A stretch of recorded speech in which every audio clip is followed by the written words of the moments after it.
कार्तिक मास महात्म्य 7वां अध्याय। नारद जी ने कहा, हे राजन, कार्तिक मास में व्रत करने वालों के नियमों को मैं संक्षेप में बताता हूँ, उसे आप सुनिए। व्रती को सब प्रकार के आमिष, मांस, उड़द, राई, खटाई तथा नशीली वस्तुओं का त्याग कर देना चाहिए। व्रती को दूसरे का अन्न ग्रहण नहीं करना चाहिए, किसी से द्वेष नहीं करना चाहिए और तीर्थ के अतिरिक्त अन्य कोई यात्रा नहीं करनी चाहिए। देवता, वेद, ब्राह्मण, गाय, व्रती, नारी, राजा तथा गुरुजनों की निंदा भी नहीं करनी चाहिए।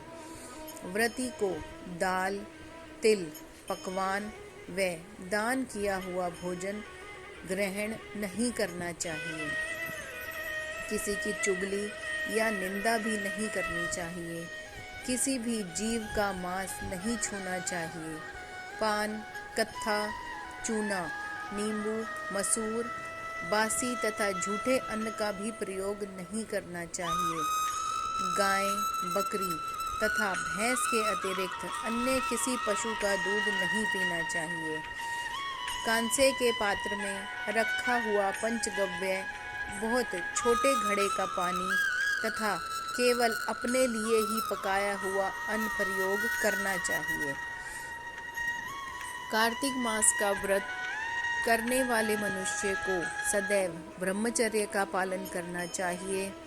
उसे धरती पर सोना चाहिए और दिन के चौथे पहर में केवल एक बार पत्तल में भोजन करना चाहिए।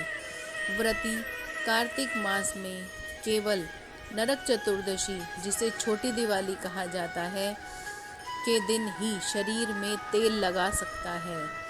कार्तिक मास में व्रत करने वाले मनुष्य को सिंघाड़ा, प्याज, मट्ठा, गाजर, मूली, काशीफल, लौकी, तरबूज, इन वस्तुओं का प्रयोग बिल्कुल नहीं करना चाहिए।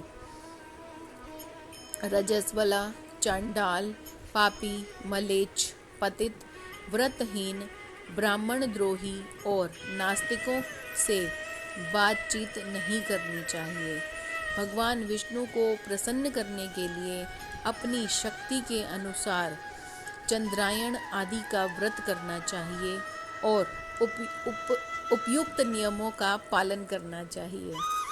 व्रती को प्रतिपदा को कुम्हड़ा, द्वितीया को कटहल, तृतीया को तरुणी स्त्री, चतुर्थी को मूली, पंचमी को बेल, षष्ठी को तरबूज, सप्तमी को आंवला, अष्टमी को नारियल, नवमी को मूली, दशमी को लौकी, एकादशी को परवल, द्वादशी को बेर, त्रयोदशी को मट्ठा, चतुर्दशी को गाजर तथा पूर्णिमा को शाक का प्रयोग नहीं करना चाहिए। रविवार को आंवला का प्रयोग नहीं करना चाहिए। कार्तिक मास में व्रत करने वाला मनुष्य यदि इन शाकों में से किसी शाक का सेवन करना चाहे तो पहले ब्राह्मण को दान देकर उसके बाद ग्रहण करे। यही विधान माघ मास के व्रत के लिए भी है। देवोत्थानी एकादशी में पहले कही गई विधि के अनुसार नृत्य, जागरण, गायन, वादन आदि करना चाहिए। इसको विधि पूर्वक करने वाले मनुष्य को देखकर यमदूत ऐसे भाग जाते हैं जैसे सिंह की गर्जना से हाथी भाग जाते हैं। कार्तिक मास का व्रत सभी व्रतों में श्रेष्ठ है। इसके अतिरिक्त जितने भी व्रत यज्ञ हैं वे 1000 की संख्या में किए जाने पर भी इसकी तुलना नहीं कर सकते, क्योंकि यज्ञ करने वाले मनुष्य को सीधा बैकुंठ की प्राप्ति होती है। जिस प्रकार राजा की रक्षा उसके अंगरक्षक करते हैं, उसी प्रकार कार्तिक मास का व्रत करने वाले की रक्षा भगवान विष्णु की आज्ञा से इंद्र आदि देवता करते हैं। व्रती मनुष्य जहाँ कहीं भी रहता है वहीं पर उसकी पूजा होती है। उसका यश फैलता है। उसके निवास स्थान पर भूत पिशाच आदि कोई भी नहीं रह पाते। विधि पूर्वक कार्तिक मास का व्रत करने वाले मनुष्यों के पुण्यों का वर्णन करने में ब्रह्मा जी भी असमर्थ हैं। यह व्रत सभी पापों को नष्ट करने वाला, पुत्र पौत्र प्रदान करने वाला और धन धान्य में वृद्धि करने वाला है।